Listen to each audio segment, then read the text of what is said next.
مع فتح حلب نذكركم بمقولة القائد الخالد صلاح الدين الذي قال: ما سررت سرورا أعظم من سروري يوم فتحت قلعة حلب، فإذا فتحت حلب فتح الشام كله.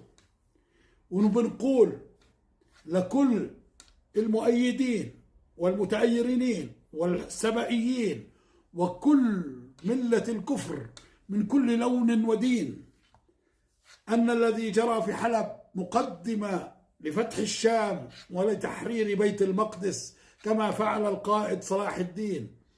نقول لهم اللي بقول لك هذول إنه متصهينين، ولك بشار وأبوه بحملوا حدود تبعت الكيان طوال 60 سنة لم يطلقوا طلقة. ولك بشار حتى في الحرب الأخيرة كانوا يضربوا في دمشق، ينقوا وين ما فيه واحد بمسوي إمداد للبنان يضربوه يصيبوه. لم يضربوا لا بشار ولا رئاسة الأركان ولا وزارة الدفاع ولا أي شيء بخص هذا النظام المجرم.